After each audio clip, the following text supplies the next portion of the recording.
Lunch. You are looking live. Live at Lunch. Live at Lunch with Ott and Hanny on 104.5 ESPN, Baton Rouge. What the hell's going on out here? Now, here's Jimmy Ott and Charles Hannegriff. Yeah, for some reason or another, you sound a little taller on radio. Is it live? Is it live? Is it live? Is it live?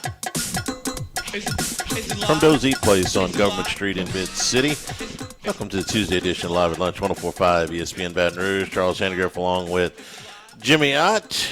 Mike's Gotro with us today, and back in the studio, Jordan Kinchin's with us today. Andy Isco with us today.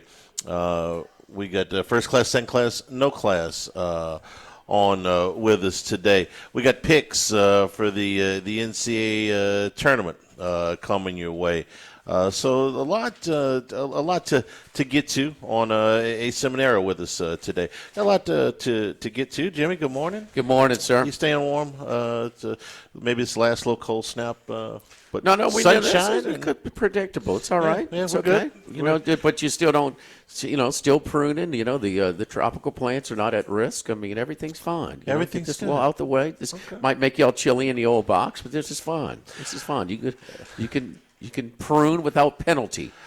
I think I was where I was sitting is currently the frozen food section. I'm a little. The grocery store, the old box. I'm a little bummed that they don't have the azaleas. Are kind of they correlate with March Madness. Maybe championship week sometimes, but February was a little early for the azaleas. So, Turn your TV on in 3 weeks, you'll see the most beautiful azaleas you ever seen in your life.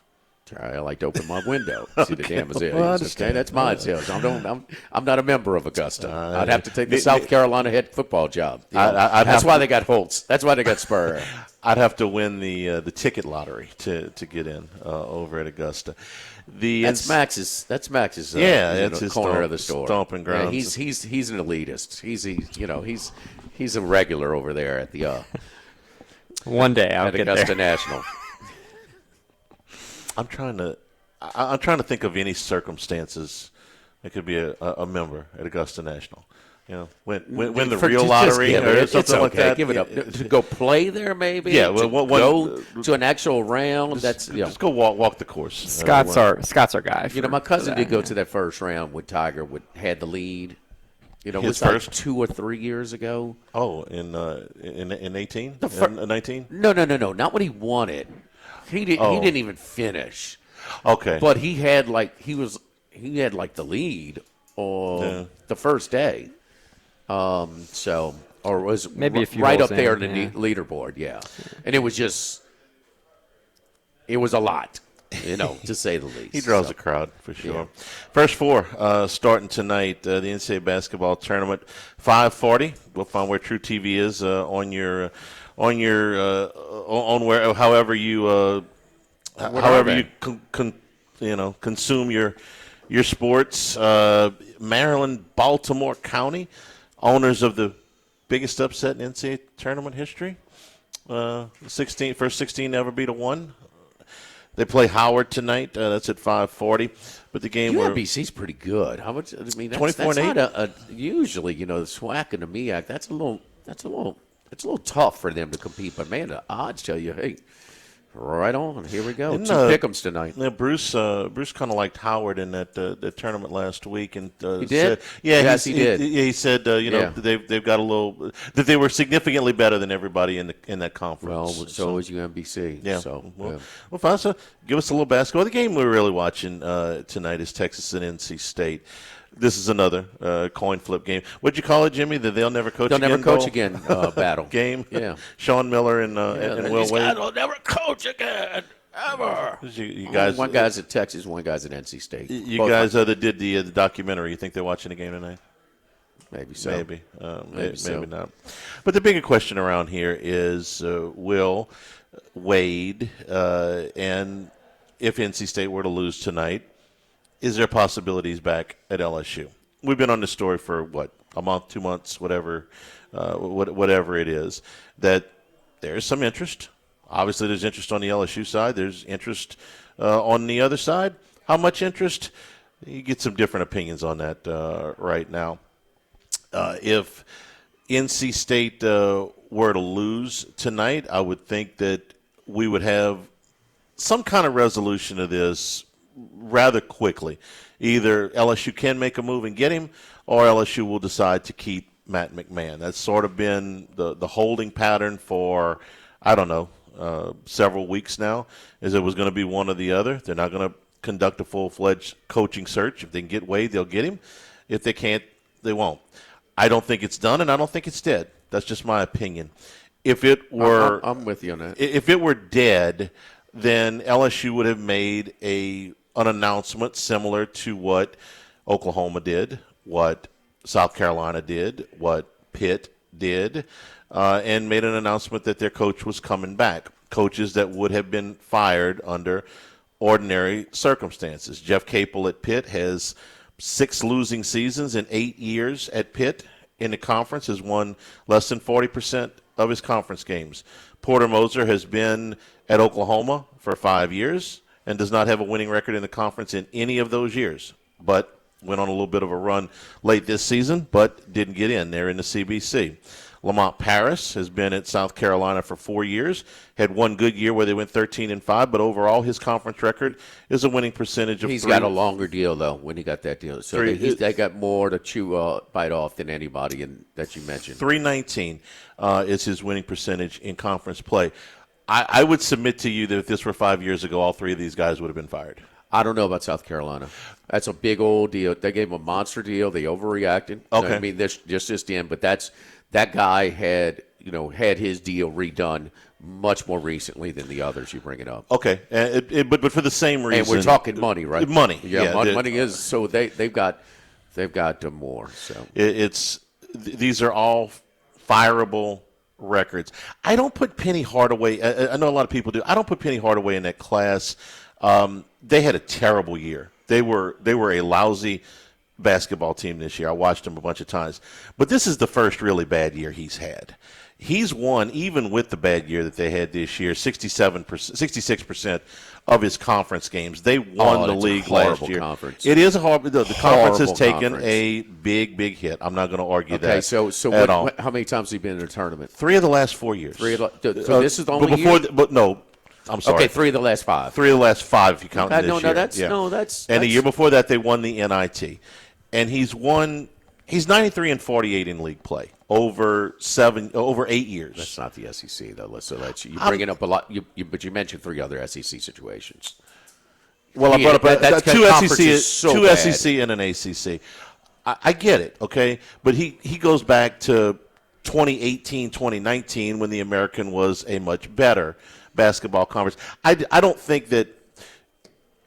I wouldn't necessarily fire Penny Hardaway if I were at Memphis if the circumstances were what they were previous. Under the current circumstances, definitely not. And then you add in the fact that Penny is Memphis, okay? He went to college there. He's a good coach there. He went to high school there. I mean, he is a legend in the city.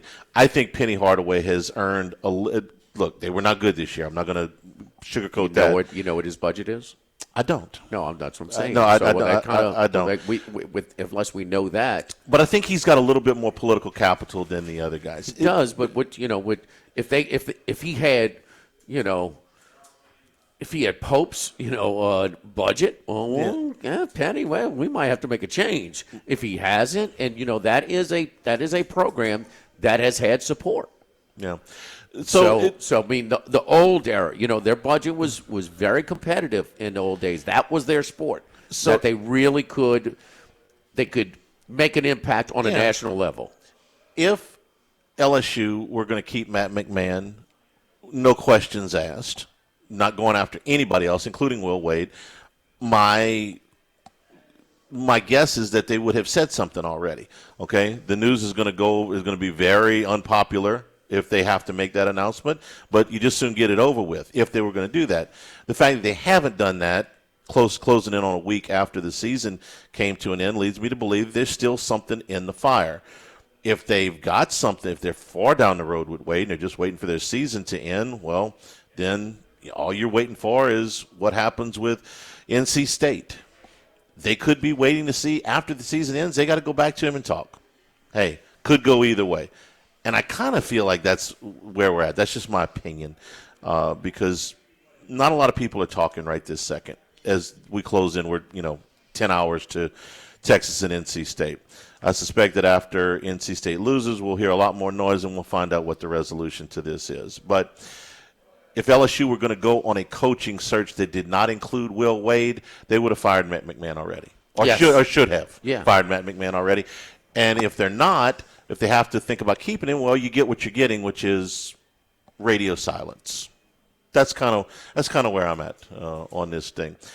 All that being said, Jimmy, what do you think about tonight's game? What I look at when it's a 1.5 is a spread. The big Lithuanian. Who's favored now? Texas is a 1.5 point. Is a 1.5 point favorite. The big Lithuanian, NC State is a 1.5 favorite. The big Lithuanian for Texas, whose name I can't pronounce, to me is the biggest problem for NC State. He's 7 foot. He's 3 inches and 10, 12, 15 pounds heavier than anybody NC State's got. And when NC State is running into problems, they've usually run into problems with big. I can't say his name, but he's averaging 16 points and 7 rebounds a game. Vokatatis, if you want to say it like that, he's from Lithuania. I can't pronounce the name of the town he's from anyway. All I know is he's 7 foot tall. He's 260 pounds. He averages 15.5 points and 7 rebounds a game. And I don't know who NC State's got that is going to be able to check him. That's, to me, the matchup that will give NC State the most problems. Yeah, I think that Texas has been just a tad more consistent down the stretch than NC State. NC State lost 6 of their final 7 regular season games, and that is a couple of home losses, to teams like Miami.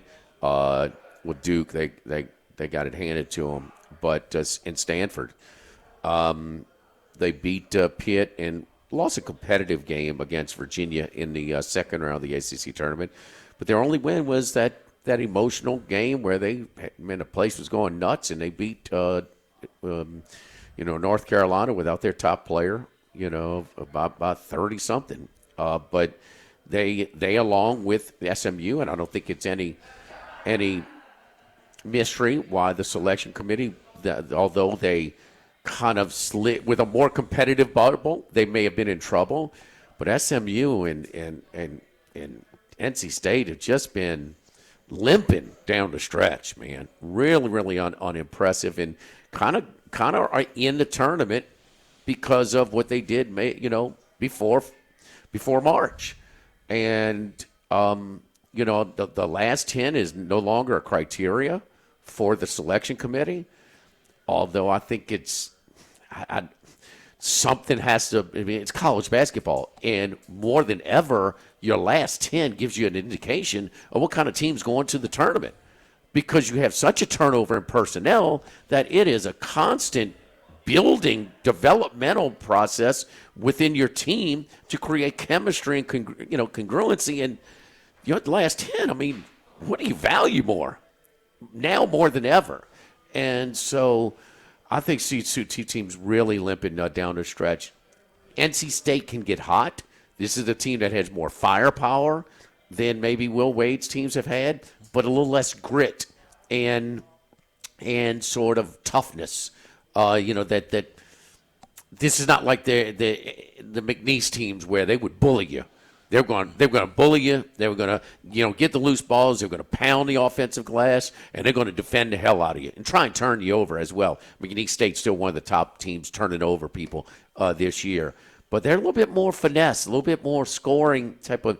And it was an SMU game where they went nuts and hit like 10 shots in a row on that run in the second half. I give the slight edge to Texas in this matchup, but these games are always so tight. For obvious reasons, these 11-seeded matchups in the first 4, and whoever plays the best is gonna have the better the better outcome. And I'm half with you on the last 10 metric. I was happy when they threw it out, and when I say I'm half with you, I'm okay with putting a little bit of extra juice on the conference tournaments. But when you go last 10.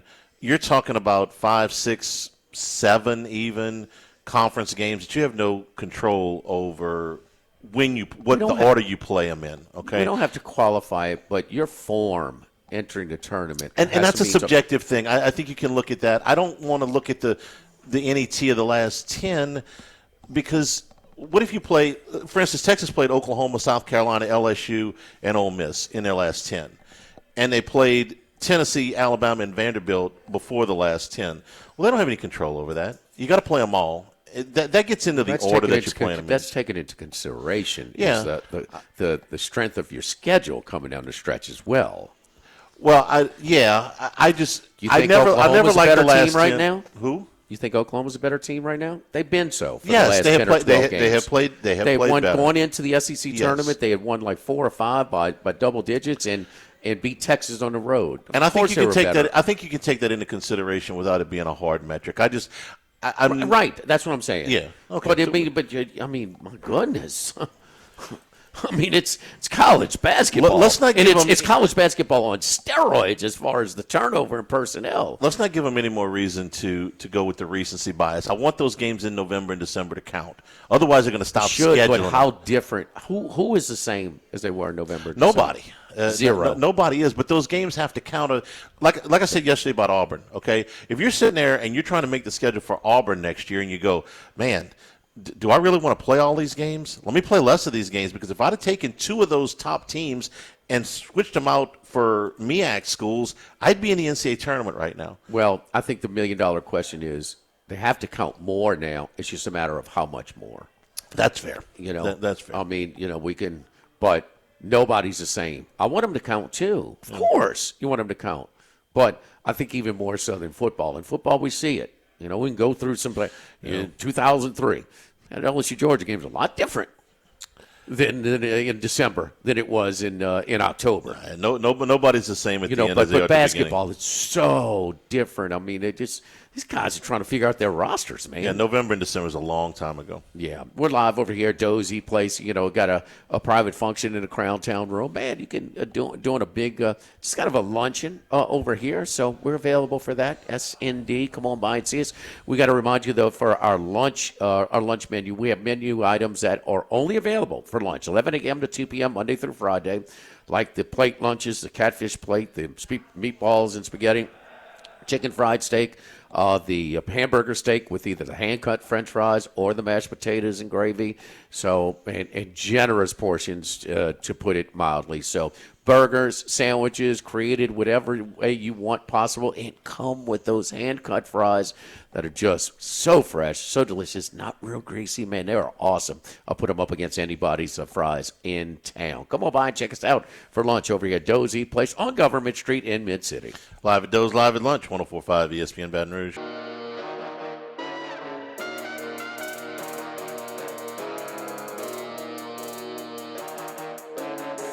Live at lunch with Ott and Hanny from Doe's Eat Place on Government Street on 104.5 ESPN Baton Rouge.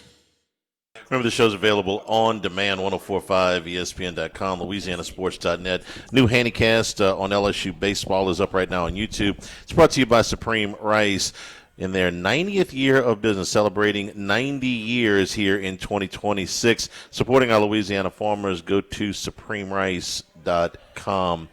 Well, this is the time of year where people that only watch a little bit of college basketball, this is when they tune in. Everybody looking to fill out a bracket, maybe make some bets, do a pool at their office, whatever you want to call it. Jimmy, I know that your podcast got a lot of attention with people wanting to get a handle on college basketball. So you haven't watched a whole lot of college basketball, or maybe any college basketball. Some of the things you see in here as we head into the first few games. The biggest thing is, I mean, just like we talked about yesterday, the point spreads, the last 10 years, a 10-year sample, 53% of the dogs were covering. Last year was 34%.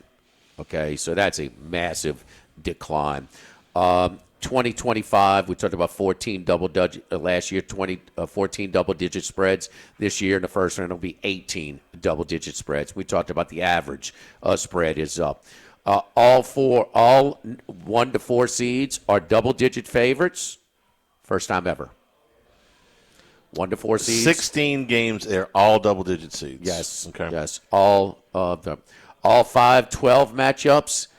8 or more point favorites. I think Akron may have moved down to 7.5 momentarily, but it's right on the edge.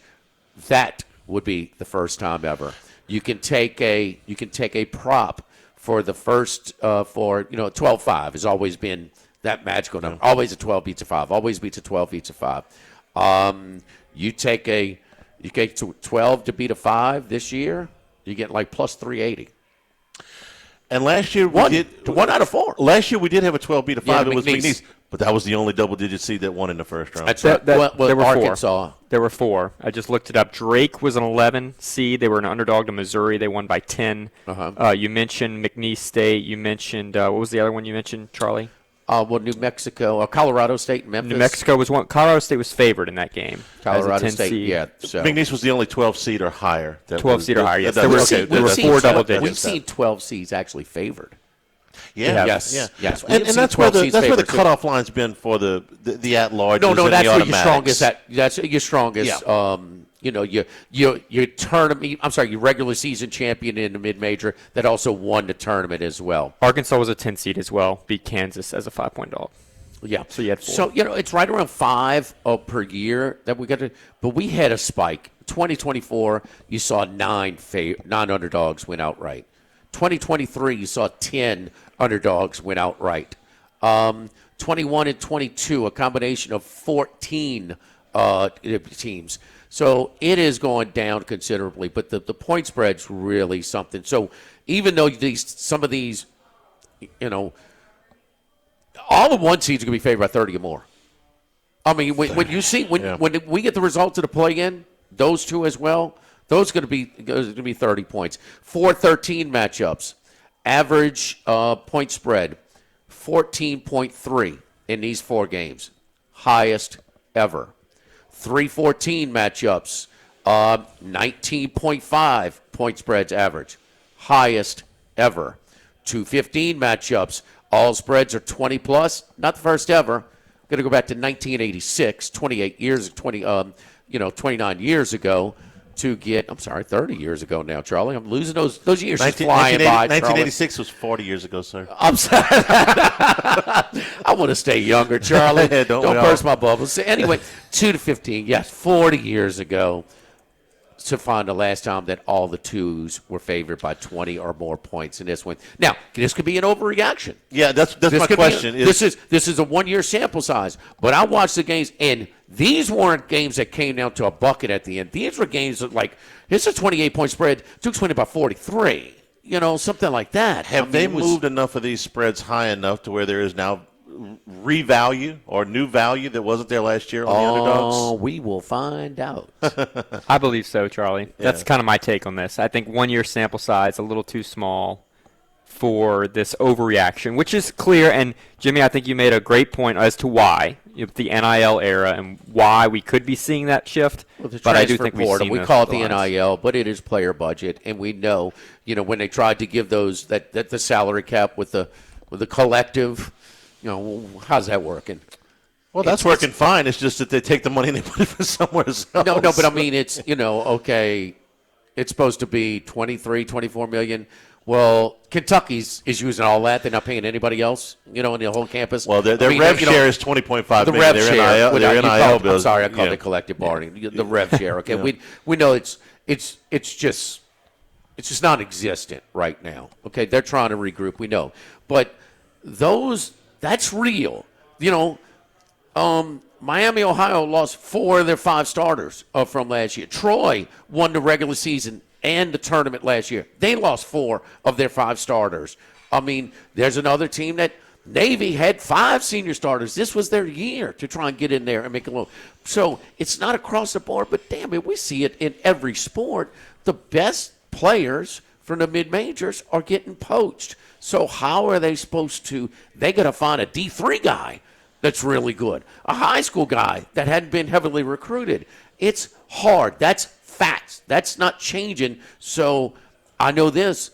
The odds makers don't think it's an overreaction, and the early numbers as well. Now, Troy let us know yesterday their five most popular plays are not just point spreads, but are underdogs money line. That's what the novice gambler wants to come. He wants to bet, he don't want to bet straight bets. He wants to bet a little to make chance to make more. Money line parlays or just parlays, whatever, which Randy McCabe wants overall. Every leg you add to that parlay, the odds increase for the house. You look at your bonuses and things like that. Single game parlay to death. Well, the house is making money on that. Come play 000 roulette too while you at it. So it's going to be interesting because these lines now have pushed up. Do we get a balance in outcome? Do we get a little bit of we get more some of these dogs. If you're up 30 in the first round, can you empty your bench a little bit against a team like that? You would think. That's what I'm thinking. I think there's going to be a difference when you talk to gamblers as opposed to people who filled out a bracket. I think there's an overreaction against the spread market. I think you're going to see some dogs cover. I still don't think you're going to see that many outright upsets, and I think that's what most people react to is the bracket busters, the big upsets. I don't think you're going to see many outright winners. Arkansas is one of your examples. The highest payroll in the conference last year. They beat St. John's at number 1 seed, who everybody was in love with, and beat them soundly in that second round game. The game right after McNeese on the Saturday card last year. They played Texas Tech, who had Florida beat the national team, and figured out a way to lose that game. The Arkansas had Texas Tech beat in the Sweet 16. Ole Miss and Arkansas should have been in the Elite Eight, but they were not a typical 10 seed. Well, that's another stat that I've heard, and I don't have the exact numbers in front of me, but the busters, the 10 seeds, the long shots, the Cinderellas, they're all Power 5 schools. They're not the UMBCs that you think of. Right. Yes, yeah, we're talking about Arkansas as a 10 seed. Those are the ones that actually do well, not the ones that you remember. Let me know if Calipari's looking to jump ship. He's looking to go to Maryland, Baltimore County. Yeah. No, that's not happening. All right, one thing before we wrap up this segment. Nate Oates, Alabama coach, said yesterday they are preparing to play without Aiden Holloway, their second leading scorer. They have suspended him. What's that done to the line? It went from 14.5 to 11.5. So it's moved 2 to 3 points. 2 to 3 points. Yeah, this was all the kids, the students at Alabama knew this yesterday. Two things that are different here. He's not the potential number 1 overall pick, number 1 player in the country, Brandon Miller, although he's an important piece, their second leading scorer. And Alabama doesn't have the team that they had 3 years ago, the number 1 overall seed that was upset in the Sweet 16 round by San Diego State. A little bit different stance of enforcement here. Holloway posted his bond was released from jail yesterday. He has multiple felonies that are pending. What makes this a little less, you're not having that much if you're not distributing, I hope. But anyway, you're going to take the chance. You got money in your pocket, dude. He's at least $1 million guy. Sure, absolutely. The second leading scorer at Alabama. Yes. He's for Nate Oates. He's at least $1 million guy. So no less compassion or understanding. Sure, completely unnecessary. Sure, yeah, and I can tell you this: I wouldn't have been surprised if he'd played though. We've seen other Brandon Miller, situation, and then with the number overall seed, they would have got an injunction.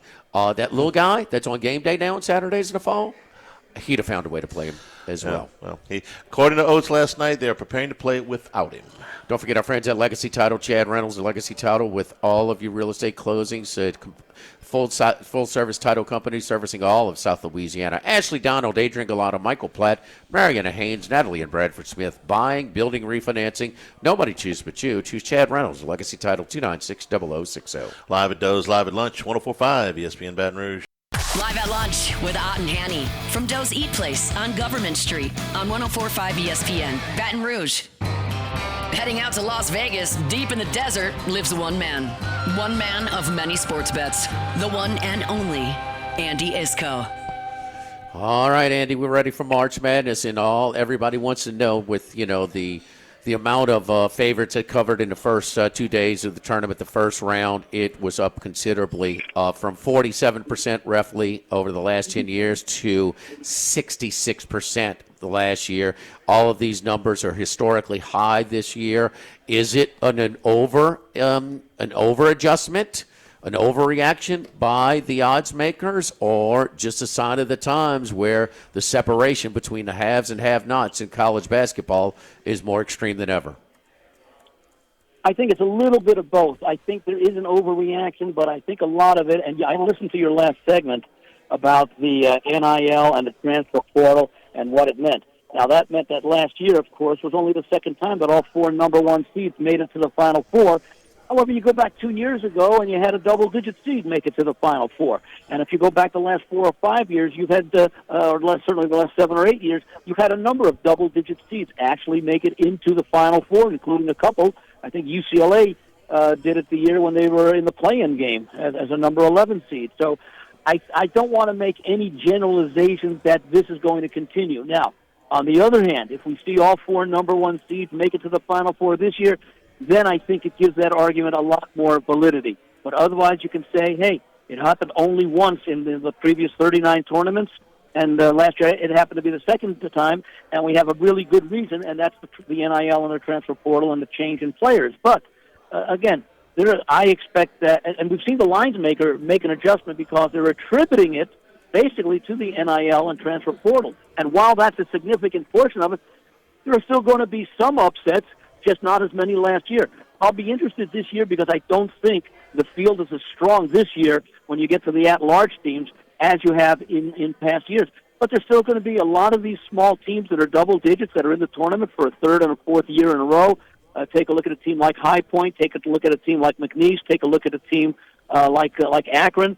And these teams have experience. Troy. And to a certain extent, they don't lose as many players as the major programs do because they're being coached by other teams. The best players may be going from these smaller teams, but there's also a great deal of continuity because of the players who do remain. I'm just taking a look at St. John's, their roster of 15, their basic 15-man roster, 11 new players this year.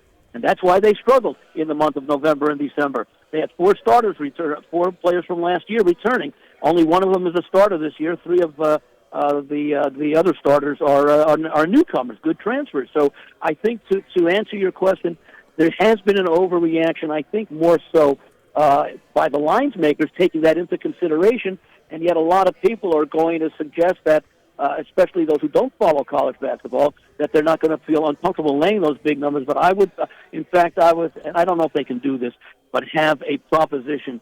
How many more underdogs this year will cover the spread than last year? I think more with the increased lines, but I don't know if it's going to be enough where you just want to. I mean, Andy, it would have to take me a lot for a double-digit favorite for me to lay it in the first round because just the motivation. Because you used to have a lot more continuity. That continuity has really been broken. With the unlimited, with the transfer portal. So I keep talking about this because I'm intrigued because I want to see exactly how this plays out.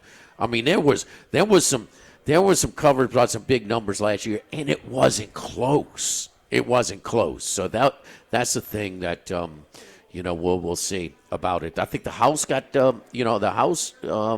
they made money on the first days, but then it continued through the entire tournament where not only you had the 4 number 1s, but you had 3 number 2s and a number 3 that made it to the Elite 8 last year. Yeah. So it was a chalk fest. So and everybody. I mean, we said this last week, and it held true. There was the top 4 seeds, top 4 overall seeds were set, win, lose, or draw. And we saw 2 win their conference tournament, 1 lose in the final, 1 lose in the semifinal of the conference tournament. They were all set, 1, 2, 3, and 4. So a lot of people are thinking it may be chalk again, but we'll see. I am really, really interested because history, and this is why I bring you in. You're a veteran at this. When they overreact, usually it has a big effect, and those inflated numbers, it will even things out or even shift them back to where they were. That's exactly right. In fact, I have not yet seen the prop. Maybe you have, but I haven't. I've been so busy putting information together that I haven't had a chance to really take a look at all the props yet. But I'd like to see the number of teams, what the favorite is as far as the number of teams, the number 1 seeds to make the Final Four. Because I would think the favorite would be, if they did it on a half game basis, I'd say over 2.5 would be the shortest priced favorite. In other words, basically 3 rather than 4. Yeah, I think I think normally it was about a half point lower. Right around 2 or even a little less than that. Have you looked at the matchups for tonight? You got two games in the first 4, and then a full slate on Thursday and Friday. What you looking at? I haven't looked at the UMBC Howard. I can't make a great difference between these teams. My numbers put them very, very close. I'm intrigued about the Texas North Carolina State matchup because I do believe the winner of this game will defeat BYU in the official first round. The game is basically a pick'em in most places, and it seems to be where I've got it.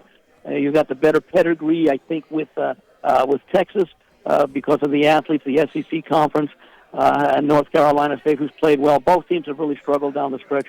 I think Texas under Sean Miller will be able to win. Remember, North Carolina State was one of those double-digit seeds that made the Final Four a few years ago. But I think Texas gets by this one, and I will be on the winner of this game against BYU, regardless of who wins tonight. I think the more interesting game is tomorrow with the SMU Miami of Ohio. Nebraska is this week's Miami of Ohio team because Nebraska's never won a tournament game, so there's a lot of pressure on them, much like there was a lot of pressure on Miami of Ohio to finish that season. I think Miami's going to go out and prove that the committee was right, that they do belong, and I think the best bet that I'm probably going to make in that game will be for Miami to come out very aggressively in the first half. SMU is a fine team, and maybe they ultimately come back and win this game. I wouldn't be shocked with either result, but I do expect Miami to come out hard in the first half and probably even have a lead at halftime. I had them at +4 the other night. All right, nothing on Thursday and Friday. A couple of teams that one of the teams. Well, I like this McNeese team getting the points once again. They were outstanding as far as turnovers go, as far as avoiding them and enforcing them. Another team that comes up very high, and they got a lot of good numbers, but they play in a weak conference. I'm trying to remember which one it is. It's one of those. Was it High Point? I think that's the Big South Conference, and they really have some very big numbers. I think that they're getting a generous number of points in their matchup. I think it's against Wisconsin. In fact, if there's going to be a 15 to upset a 2, I would think High Point might be that team. High Point's been good last few years. They made it last year as well, and they like to run and gun. They score more points than anybody in college basketball. They haven't averaged the most, but they scored more points than anybody in college basketball this year. No, and 10.5 against Wisconsin. And it's the turnover issues that I like. I like their situation as well as McNeese. The other one that I'm looking at, and I think you talked about in the last segment, I kind of like Troy plus the points in their matchup. And I like Troy. That line has moved down a number. It was 13.5. It's now 12.5. They're a team that, so they won their conference, the regular season, in their tournament last year. The coach is talking about we lost 4 by 5 to the transfer portal, and they didn't bring in anybody. The 4, they had one starter back, and the other 4 were all on the roster from a year ago. They and just, I think a number of them went to North That's Carolina hard to State. do. If I recall correctly. I think a number of them went to North Carolina State. I did not. I'm not sure. I'm not sure. I mean, we're going to and I am going to throw over. some money away and make an emotional bet that has absolutely no chance of cashing, but I'll just frame it anyway. I got to bet on my alma mater, Penn. They stole one on Sunday, huh? I mean, how does a Yale coach just not foul? But how about guard the guy who's got 37 points, who just hit a 3? How about trying to deny him the ball? How about I can't let him shoot it. That's for damn sure. He got up a very, very good look considering the situation in that spot to set it into overtime. So yeah, he the one. It's hard to find anything not to like about Illinois, but they do have some vulnerabilities. That's a big number. I can see Penn hanging in there. Remember the kid Power, T.J. Power. He had been recruited and went to Duke, and then I think Virginia, and then he went to Penn to get more playing time, and he showed what he could do. In fact, he set a record for the player to have score at least 40 points and 10 rebounds. He broke a record that was in a conference championship game. Broke the record that Carmelo Anthony had set with Syracuse back when they won the national title. Oh, yeah, he's a heck of a player. There's no doubt. So 6'9", I believe. I'm trying to find out what's his name again? Was it Power? Power was at Duke in Virginia. Duke 2 years ago, Virginia last year, and this is his first year at Penn. So there you go. And I believe he's 6'9", so he could have some sort of impact. Of course, the situation, if I'm Illinois, I say, okay, we're going to deny Power, and the rest of the team can't beat us, so come close. 6'9", 220, shoots 43% for the season from three-point range. There you go. Yeah. I didn't know you were a Quaker, Andy. Oh, yeah. So, yeah. Anyway, Charlie and I have LSU degrees, so I sent It's an a step below, I sent an I application to Penn. They returned it really quickly. Max is the closest to get admission into Penn that we have. We got to be fair on that one. All right, Andy, great stuff as always, my man. We appreciate it.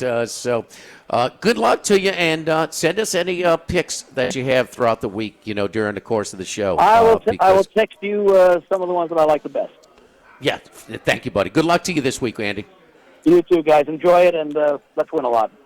All right, Andy, let's go. Follow Andy at Vegas Andy 711 out there in Las Vegas. Live at Doe's Eat Place on Government Street in Mid-City, live at lunch, 104.5 ESPN Baton Rouge.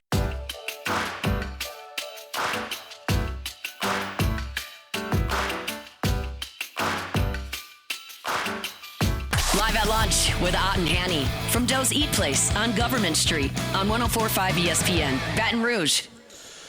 AP All-American team out. First unit.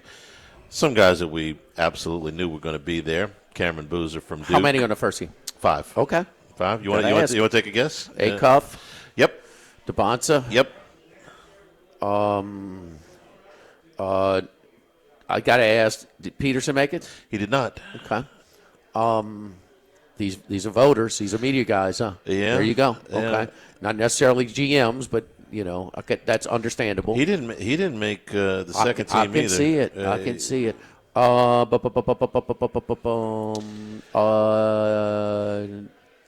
Boozer. Jeez. Well, I named Boozer, but yeah. Oh, I'm sorry. Boozer, DeBoncha, and Acuff. And after that, Braden Smith? how about second team. Phylon?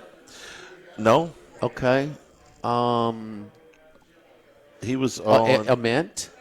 No. You said Braden Smith from Purdue. He really second team. One thing that Run did 4 games. He's one short, so he's breaking the assist record. What is it? This is a little surprising because he missed 6 games. JT Toppin made the first team from Texas Tech, and he missed the last 6 games. He was Big 12 Player of the Year too. Ahead of DeBonsa and Yaxel Lindeborg from Michigan. Rounds out the top 5. Second team: Braden Smith, Jeremy Fears, Keaton Wagler from Illinois, Josh Jefferson from Iowa State, and Caleb Williams from North Carolina. Hour number 2 from Doe's, 104.5 ESPN Baton Rouge. Live at lunch, first class. I want a seat in first class where I was booked and ticketed over a month ago. Second class. No man should be subjected to the indignity of being labeled or treated like a second-class citizen. And no class. Life had become like school on Sunday. No class. I'll tell you what then. Why don't you call me sometime when you have no class? First class, second class, and no class. Brought to you by Supreme Rice. Buy local with Louisiana-based Supreme Rice since 1936. We return at Doe's Eat Place on Government Street in Mid-City. Beautiful day here in the capital city. Invite you to come on by and see us for lunch here at Government Street in Mid-City. First class. Amidst the struggles of the LSU baseball team, be it the pitcher's lack of control, the defense that has let them down in a few spots, and, of course, they've lost some games, way more than we expected at this point. It's maybe been lost a little bit, the start that Jake Brown is off to. He hasn't maybe gotten the love that he should. Let's rectify that. Brown's hitting .419 on the season, 11 homers, 37 runs batted in, 25 runs scored, and slugging .884. The 37 ribbies is third in the country. The 11 homers is sixth in the country. The slugging percentage is 14th in the country, and the batting average and the runs scored are both just outside the top 50 in the country. Brown was a really talented guy when they brought him in from Sulphur. Thought maybe he was going to pitch. You know, the freshman year he made an impact, and last year, you know, when he got into the lineup, really started to move in. Now you're seeing him reach superstar status. If there was an All-American voting that would go on today, Jake Brown would be, I would say, unanimous first team. So amidst all the struggles, there are some good things happening out there. And LSU plays tonight against Grambling. They got a Thursday, Friday, Saturday series against Oklahoma. Their next 9 games are at Alec Box Stadium. A little first-class love to Jake Brown, who is off to a terrific start to what will almost certainly be his final season. What makes his start so terrific, Charlie? Home runs? He has been the one consistent producer. The fact that he's getting on base. He is driving in runs. To me, that's the biggest thing. Is he's driving in runs. I mean, you're a run producer. If you're the big Thunderbat in the lineup and he's the biggest bat, you got to drive in runs. But the thing when I went to the Creighton game that I noticed, those top 2 guys, him and Curiel, man, they could move. Yeah, he runs very well. They can move. He's an athlete. He runs really well. How about Creighton going to Tulane and sweeping them too? Yeah, give a little RPI to your non-conference. That was a good series for them, and all 3 games were close. Talking to Tom from Omaha, you know, when we met over at Walk-Ons before the game, and he's saying that new coaches, you know, hustling budget. He's out there. He's got a plan, and you know they got that new $300,000 facility that they're building. That basically a training facility on campus. You know, just down the street, right where we tailgate, Charlie. Right. Everybody sold their little parking area right there, minus the crew with Tom and them. In the Omaha Steaks. Did you get a chance to ask him? But that's where the training facility is right there, where we do the show at that tailgate spot. Do you think playing in Charles Schwab is an advantage or disadvantage? Disadvantage. Yeah, that's what I kind of think too. At first, you're hitting numbers. Your power numbers are just gonna be.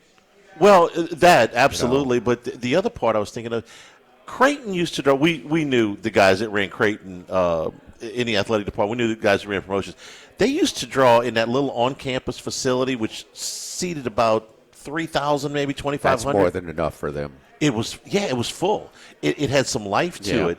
They were an at-large team a number of years in the NCAAs. And you get 2,000 people. Even if you get 2,000 people, which would be a lot, it gets swallowed up in that park.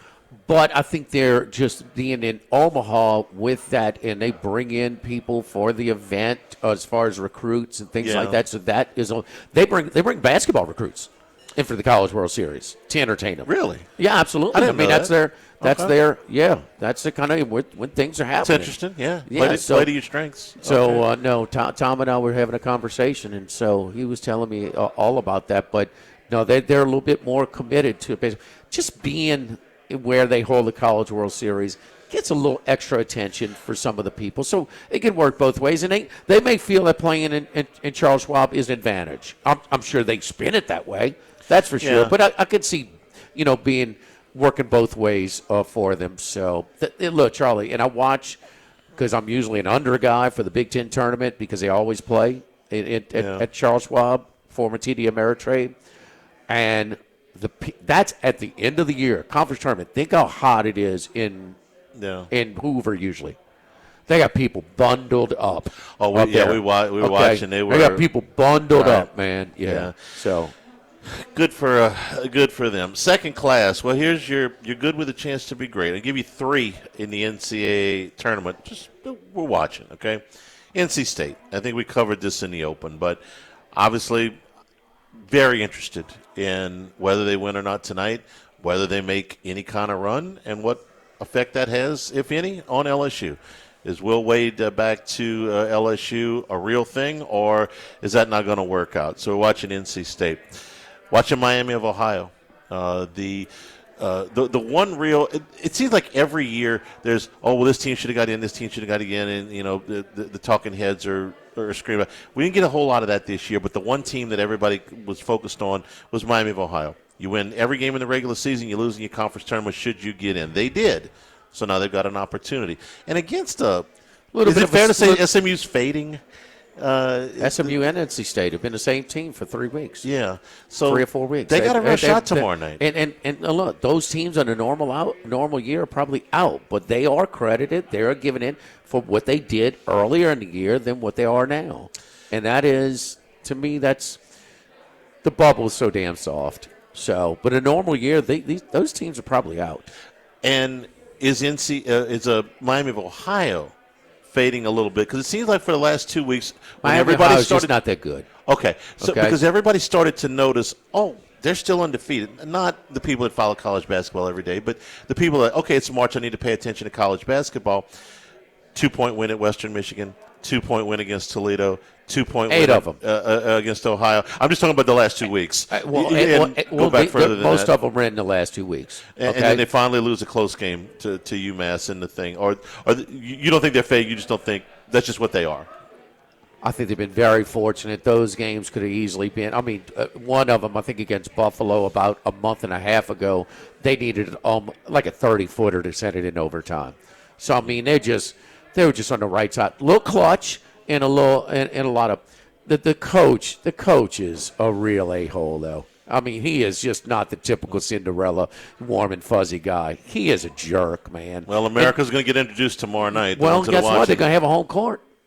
Yeah, they're an hour away from their campus. They're playing in Ohio. So, I mean, they're going to be excited. The public is on their side. 71% of the bets are taking them. They drove it down from 8.5 to 6.5.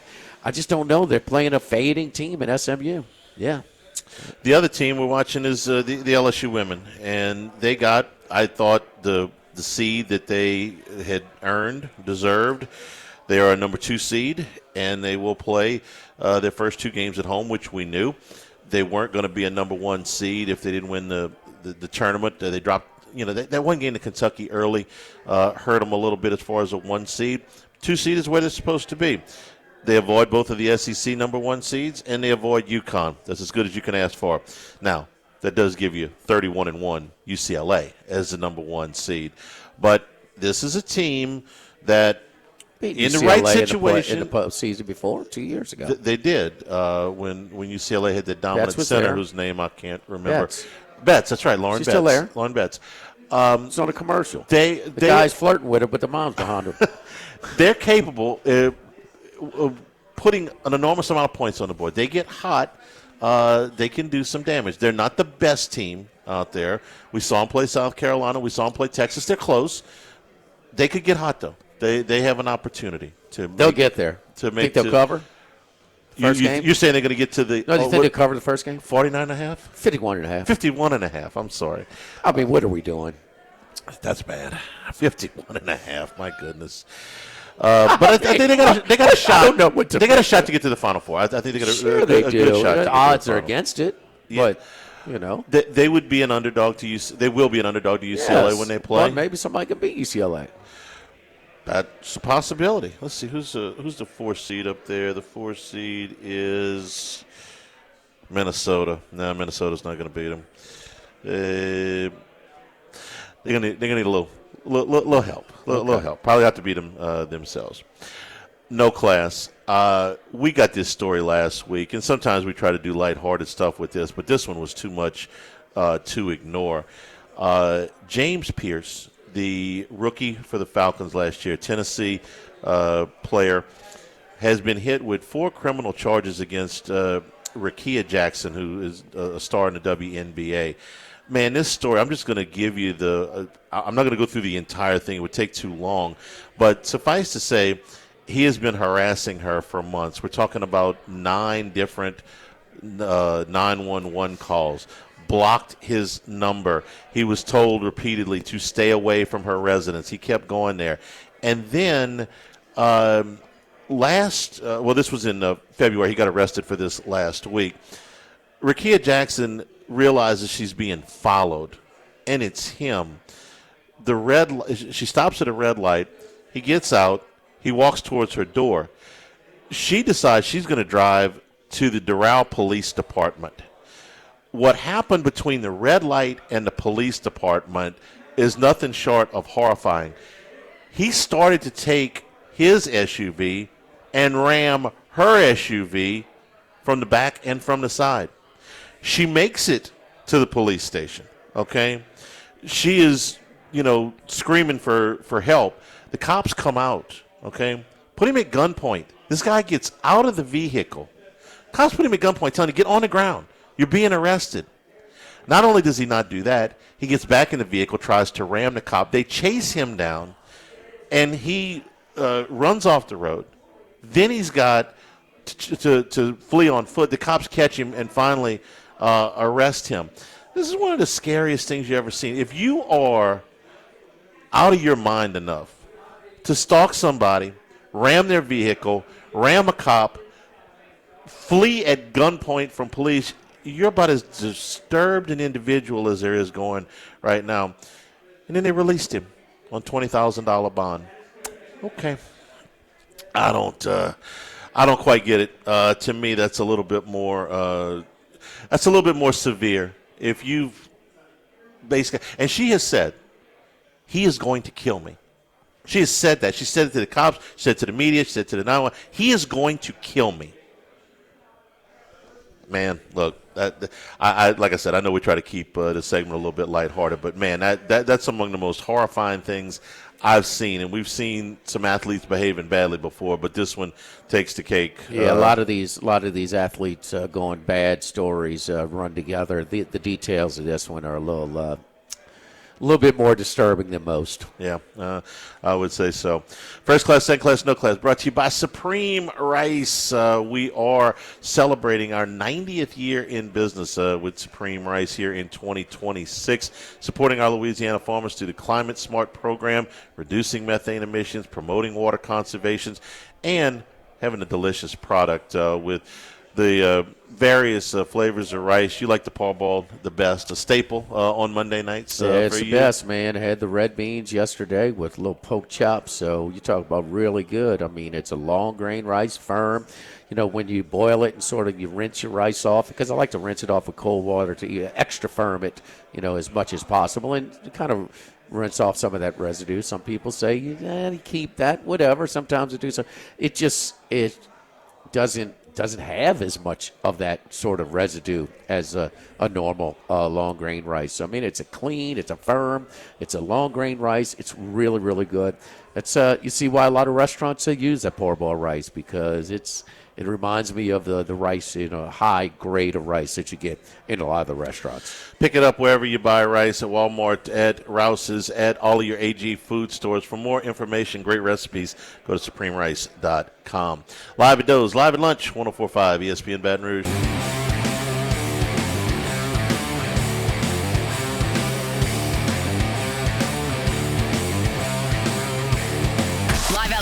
With Ott and Hanny from Doe's Eat Place on Government Street on 104.5 ESPN, Baton Rouge. We return here at Doe's Eat Place. So remind you that we are brought to you in part by Louisiana Health and Injury Centers, helping you deal with pain. Dr. Michael Goff and his staff have done a great job for our family over the years as you get those various aches and pains. If you got neck pain, you got back pain, you got muscle soreness, things that are keeping you from getting around as well as you'd like, restricting your motion, or maybe keeping you from getting a good night's sleep, let them help you out. They'll target those problem areas, and they'll get you to feeling better, whether it's just the exercise and stretching programs, the adjustments that they can do, or you get into dry needling, electric nerve stimulation, cryo, or ultrasound therapy. They're going to get you to feeling better. Airline Highway, Plank Road, Jefferson Highway near Drusilla. Dr. Michael Goff, Louisiana Health and Injury Centers. Trade in the NFL today. Our good friend Sean Payton decided he needed a receiver, and so the Broncos acquired Jalen Waddle from the Miami Dolphins. The price was pretty steep. The teams are swapping fourth-round picks, but the Broncos are sending a first and a third. Now, it's a late first. It's 30th overall, but they're sending a 1 and a 3 to Miami for Jalen Waddle. Waddle, 27 years old. Last season, I would say, given the quarterback play, had a had a decent year. With better quarterback play, might have been a little bit better. 64 catches, 910 yards, 6 touchdowns. What say you on the price for Jalen Waddle? What these two franchises? We know it's high. It's but there's more to that. I mean, because think about it. I mean, you have a real window with Nix being on his rookie deal. Yep. And I mean, just they made it to the conference championship game with him on his rookie deal. I mean, the team that beat him went to the Super Bowl. Quarterback on a rookie deal. Year before, Jaden Daniels, rookie deal. Semifinal. I mean, it's a real, and the defense is so good that they one piece away. I was surprised because of this. They weren't as active a week ago, where everybody else is trying to improve their parts. Maybe that's part of the reason he's his impulsive self and overspent here for Waddle, because it's overspending. But you can't. Why were they not? Just a little. It's just there wasn't the elite, extra impact guys available last week, like a Waddle. We know Peyton is.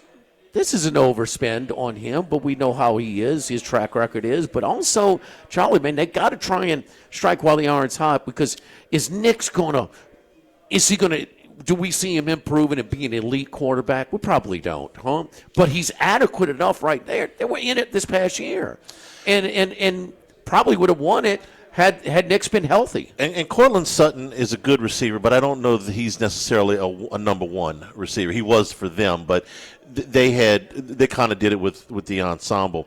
Think about two things with this. Number one, Waddle, since he's been in the league, has been statistically a top 10 receiver. He's got the 10th most receiving yards. He's got the 11th most yards after the catch. He's 8th in the league in yards per target. He's played alongside Tyreek Hill the whole time, he did, right? Not his rookie year, but the rest of the time, okay. yes. Okay, 80% of his career. Yeah. 26 touchdown receptions. His salary over the next 2 seasons would make him the 30th highest paid receiver in the league. So by his statistics versus his contract cost, he's better than 30th. I don't think he's top 10, though. Top 10, you got to be a number one. Is he a number one? No. Can he be a number one? But the yardage, the yards after the catch, the yards per target, those are all top 10 numbers since he got in the league. Do I consider him a top 10 guy? No, but he's better than 30th. So he's outperforming his contract based on what he's being paid. Most of the guys in the top 10 are the primary target. Those are guys that get the attention of the and the coverage. Okay, so he has been productive, but if he is in a different situation, if he's in like a Wilson situation, he's been with the Jets. Right. Okay, right. I mean, he's not, I'm sure Wilson's not as productive as Waddle, but who would you take? That's all you have to say. That's all you have to say. But and Wilson's not close to top 10. Okay, in his production. But I mean, I think he's a little bigger than Waddle. I like Waddle, but top 30. You're getting a bargain for him with that production. But let's not make it out to be he's not a top 10 receiver.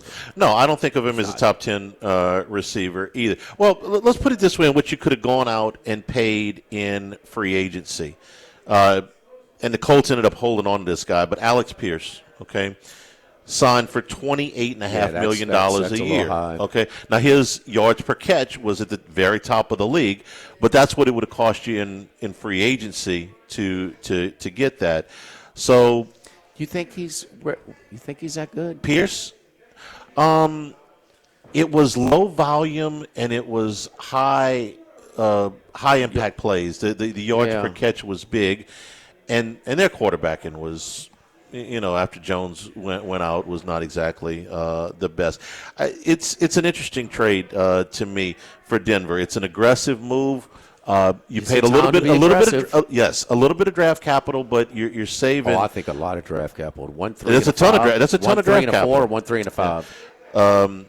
Well, they swapped 4s, and then plus a 1 and a 3. So, okay, yeah. 1 and a 3. Yeah, that's a lot. A 1 and a 3 plus you moving a little bit in the round. And Miami's telling you that they're kind of in rebuild mode. Well, they moved. They brought in Willis on the cheap. They cut Tua. They got rid of Minka Fitzpatrick. They got rid of Bradley Chubb. They have a ton of draft capital. In this year's draft, they have 2 firsts, a second, and 4 third-round picks. That's 7 picks on the first 2 days. That's a lot. So yeah, you are. You're putting a lot. You're putting a lot into the rebuild. Some people I've heard in the past, like or the last week or so. Well, I'm not sure what Miami's doing. I'm pretty sure what Miami's doing. So the local boy, John Eric Sullivan. I mean, he's got a plan. It's pretty obvious by now. Yeah, and Malik Willis, maybe he works out. They're on a 3-year deal with him. It's essentially the Geno Smith contract when he went to Seattle.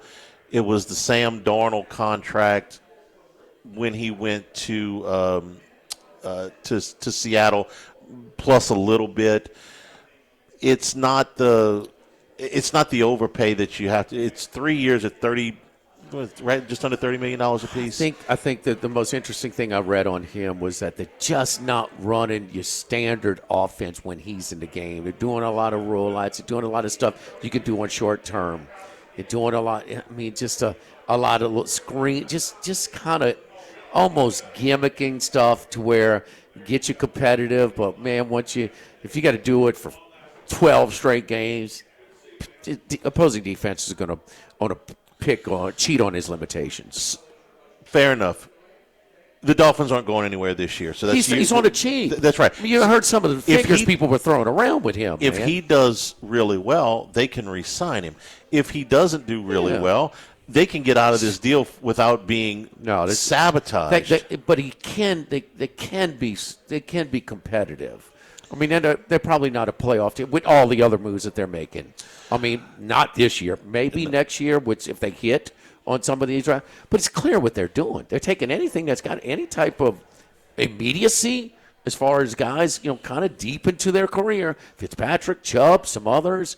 I mean, they're looking to see what kind of draft capital, that they can build up. And it's kind of the opposite of having the rookie quarterback. They're carrying all that dead money, all that Tua dead money. Well, they're rebuilding that. They got to wait for that to. They got to wait for that to roll off the. They got to wait for that to roll off the cap too. This is the only move that the Broncos did not sign a free agent last week.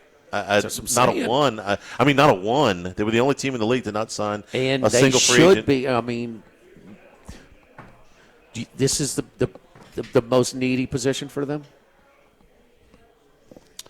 Yeah, I think that's fair. Now they brought 17 of their 21 free agents back, so they like what they got. They wanted a receiver, and they felt like this was the best way to go and get one. We'll see. Don't forget our friends at K&M Automotive on Segan Lane, 8445 Segan Lane, just off of Perkins Road. It's the only place I take my vehicle. You go by and see Jason Payne, you're going to get an honest deal. That's what we want, man. I know my vehicle needs some work. Give me a fair number. Don't upcharge me for unnecessary work. You hear those horror stories. Wait, you paid what for? That's all you got done with your car? Did you really need this? And he's also going to, Charlie can vouch for this, he's going to try and find you a more economical, more inexpensive, repair option instead of replace. So that's what you have going over there. He's going to work with you. If you come in where they're really backed up, he'll schedule a more convenient time for you to come back, for you and for them. It's going to be busy, usually, because they have so much repeat business. It's the only place I take my vehicle. It's K&M Automotive. They're open 7:30 a.m. to 4 p.m. Monday through Friday, 8445 Segan Lane, just off of Perkins, across Segan from Ambrosia Bakery. Live at Doe's, live at lunch, 104.5 ESPN Baton Rouge.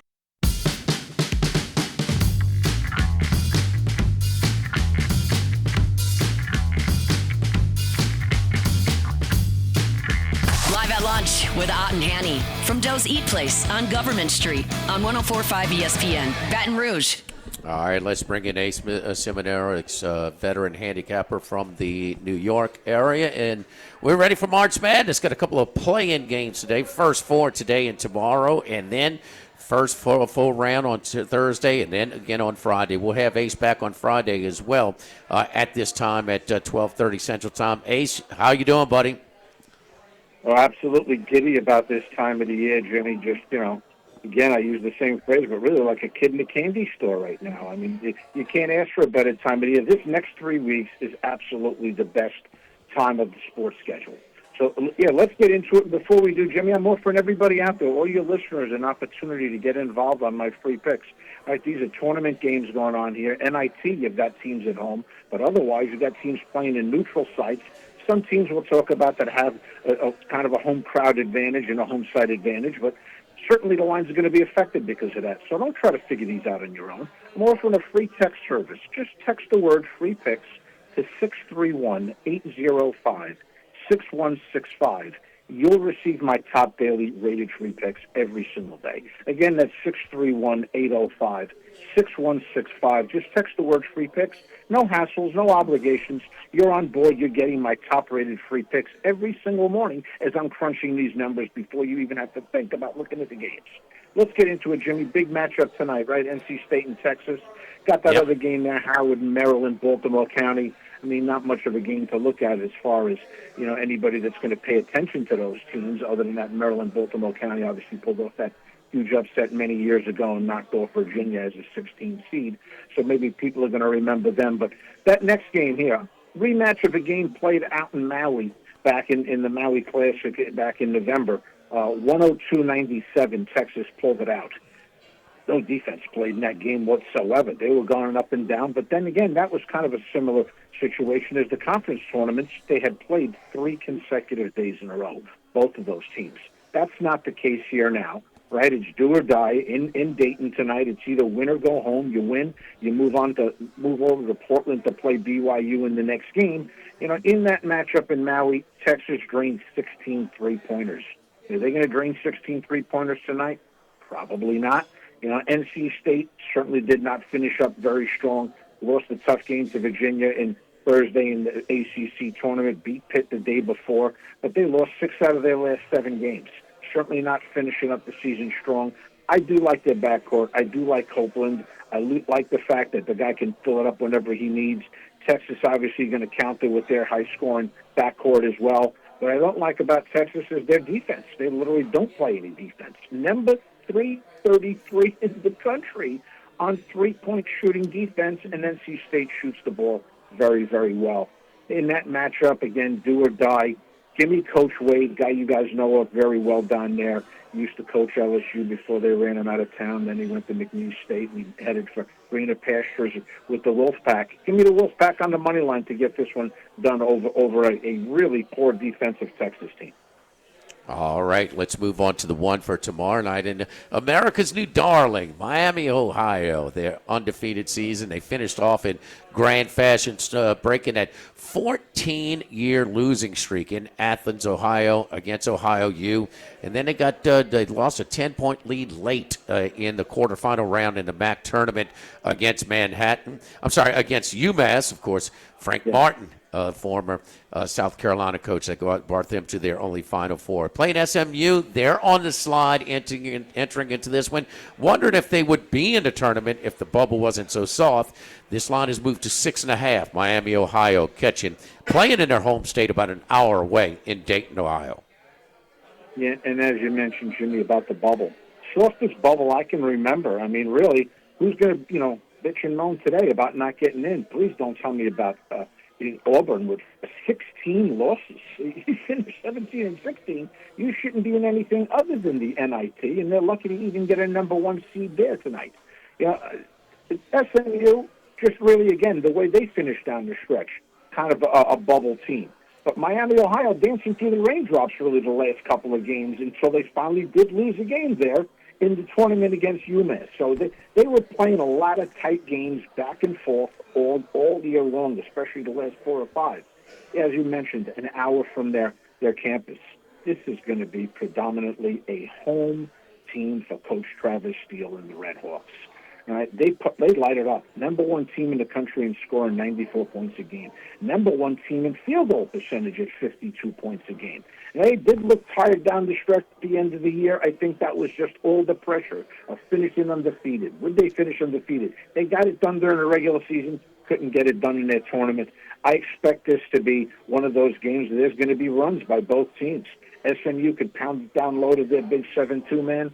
Miami just doesn't have anybody to match up with that. But what they do have is tremendous ball movement. They have Suter scoring 14.9 points a game. Never met a three that he didn't like. 6 double-figure scorers on their team that all have the free will of Coach Steele to shoot that three-pointer whenever it's available. Now, Boopy Miller, Edwards, Pierre, tremendous backcourt for SMU. I expect this to be a high-flying game, but give me that 6.5 points. It was at 7.5 yesterday when I put it in. Miami at 7.5 is what I have. Again, there's opportunities out there with NIT games. There's opportunities out there with the NCAA games. Let's not even forget the sports bettors, my friends. You might even forget about the college basketball crown. April 1st, April 2nd, and the 5th out in Vegas. Another 8 teams that they invited. Solid teams. Oklahoma's out there, right? Baylor's out there. Those are games to make money on. Last year, Nebraska used that tournament, finished it up strong, beating Central Florida in the final, and look what they did this year. It was their springboard to them finally getting into the tournament for the first time. So there's no bad matchups out there, no bad games. If you have information and you know how to break these games down, there's money to make. As I mentioned, Jimmy, have you guys free. Send me a free pick text to 631-805-6165. My information is your information. That's all it is. A free text, 631-805-6165. You've got everything that I have in front of me. Who do you like in the Final Four, Jimmy? Did you break down those games? Not true. I mean, it's hard to pick against Arizona and Michigan. They're strong and they have an easy path. I might try and find a way to beat Duke in there, because it looks like they're not going to have an easy road. I mean, whether it's St. John's, Michigan State, some others. I mean, but in Florida, it's going to have to go in Houston maybe and knock them off. The Houston's been looking for a bigger arena, huh? Well, they got one in the Toyota Center downtown, so we'll see about that. I'm more interested in the NIT. Give us an NIT angle that you like, because, man, you will catch some teams. I think a team like Auburn may be subject to be really flat, a team that just missed. But then you talk about the Crown. I think Oklahoma, I think they might still be motivated to continue. And Porter Mosley, the administration, speaking up and saying that we're gonna back you. You're back for another year. But some teams that just missed, I think might be, I don't know, they could go different ways. And you brought up that Fred Hoiberg, and Hoiberg talked about that he felt that the carryover from the momentum that they built in the Crown tournament last year, that was a part of their success for this year.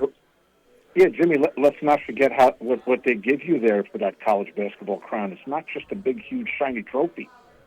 Cash. Cold green cash. That's what they were offering to the winner. As you were going up, it was worth more money. These are kids now that breaking up on the roster, or now all of a sudden might get an extra 20 or 30 grand cash for winning a college basketball crown, perfectly legal, and that's exactly what happened last year. You got Oklahoma, Colorado, Baylor, Minnesota, Stanford, West Virginia, solid teams, Rutgers, Creighton. Those are the teams that are going to be competing out there. So, again, those are 2 weeks from now. They're going to have plenty of time to gear up for those games. These NIT games, absolutely. You got some teams that got their heart broken on Sunday, didn't get picked, maybe had some outside hopes, like a team like New Mexico, maybe still thought that they were going to get in. Now they got a nondescript team like Sam Houston coming in tomorrow night into the pit. How motivated are they to play that game? How motivated is Auburn to face South Alabama tonight? South Alabama, who perennially is a slow-down, half-court defensive type team. Now all of a sudden Auburn's going to have to face a team like that before they know they're in a game. They might be actually in a game, and then they know it's too late. So, yeah, you've got to know what's going on here. Motivation. Look at these numbers. A lot of these numbers are going to look completely wrong compared to what they were during the season, and it's because of the neutral sites, but not so in the NIT. Not until they get to the Final Four, which is in Hinkle Fieldhouse, and then this year the championship games are going to be right where the Pacers play. So these are like the These are kind of like the minor bowl games, and who do we always back, and who is the lines always move now. The story's out whenever they do. It's one of the more heartbreaking stories of the conference tournament week, championship week, and that's Navy. Navy with 5 senior starters. I think they want to get back on the court right now. They're a long shot to make a run through this thing. I think they're the second longest shot in this when I can see them winning a round or two. I know this. They'll be excited to play. That was a brutal loss at home in the semifinals where Boston hit that three-pointer at the buzzer, true buzzer beater, to beat them by 1. Navy 12.5-point underdog at Wake Forest tomorrow night. Early game, 6 o'clock. Give me the middies, baby. Give me the middies on that one. Ace, any thoughts on that? There's some value out there in a lot of those games, absolutely. People aren't going to pay attention to those. They're just going to look at that game and they're going to say Navy. Who are they? They haven't been good since they had David Robinson, since the Admiral was there, since he got so tall that they had to kick him out of the Navy. I mean, Wake Forest, ACC, that's all they're going to look at. They're not going to look at the smaller conferences and even know who they are, let alone know any players. So before they make any of those mistakes, people, I'm out here. This is what I do round the clock. I'm crunching numbers. Take advantage of it. Just text the word free picks to 631-805-6165. Jimmy's helping you out. I'll help you out. Let's get this done together. Let's make this the best March Madness you've ever had. Just text the word free picks to 631-805-6165. Sorry to cut you off, Jimmy. Go right on. You had to bring up when I was a sophomore in college, and David Robinson and Navy beat us when we were a 4 seed, one of those 4-13 seeds, and we really weren't that competitive in that game. 78-55. 78-55. Those are back-to-back years lost to Navy and Dayton.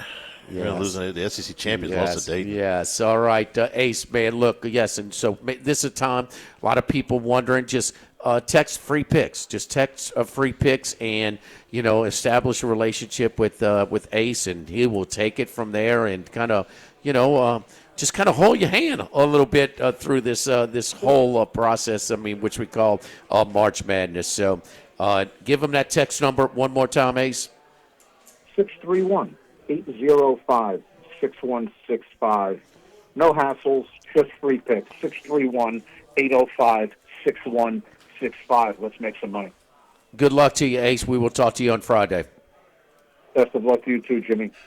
All right. Don't forget our friends at Relief Windows and reliefwindows.com. If your windows are, if your homeowners association requires wood windows like mine does, there's one company to call, and that's Relief Windows, 288-8138.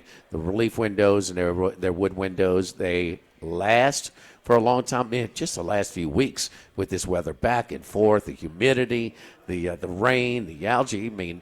It has been rough, man. But these are last window. These windows are gelled wood frame windows. They come with a 20-year general warranty and a lifetime limited warranty against rot and termites. They last. They're built to last through these extreme weather conditions here in South Louisiana. They're functional. They look great. The whole thing. When the weather's right during March Madness, open those windows up, man, and enjoy it in my media room. So give them a call at 288-8138. They're going to schedule a consultation, come in on time as scheduled, not hijack you for the whole day. And then when we order it for installation, same thing. Going to come exactly the time that we're scheduled to. Very, very professional installers, clean up behind themselves, and very courteous in the whole process. I would highly suggest, if you're in the market for new wood windows, your homeowners association requires wood windows, one number to call, 288-8138, Relief Windows and reliefwindows.com. Live at Doe's, live at lunch, 104.5 ESPN Baton Rouge.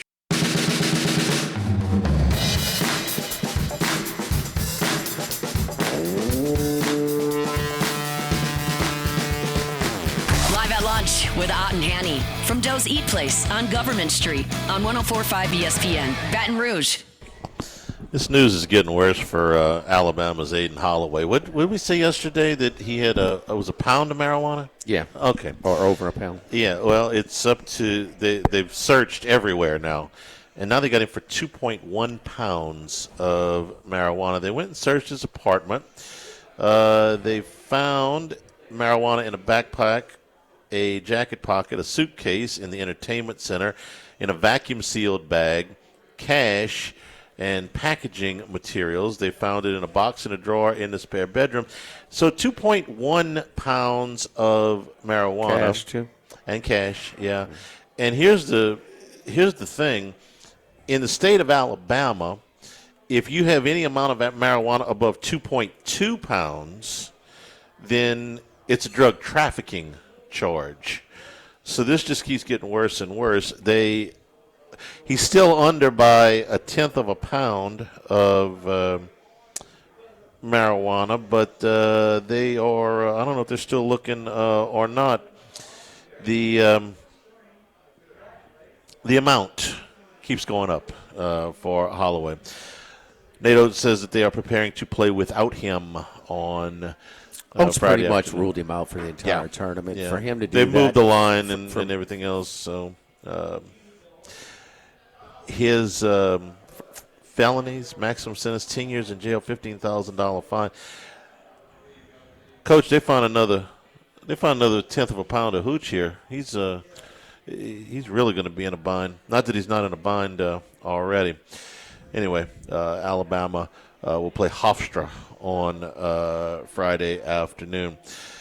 LSU and Grambling at the box tonight. The Tigers, quick turnaround. Their flight did not come in from Nashville on Sunday because of inclement weather, so they get back yesterday.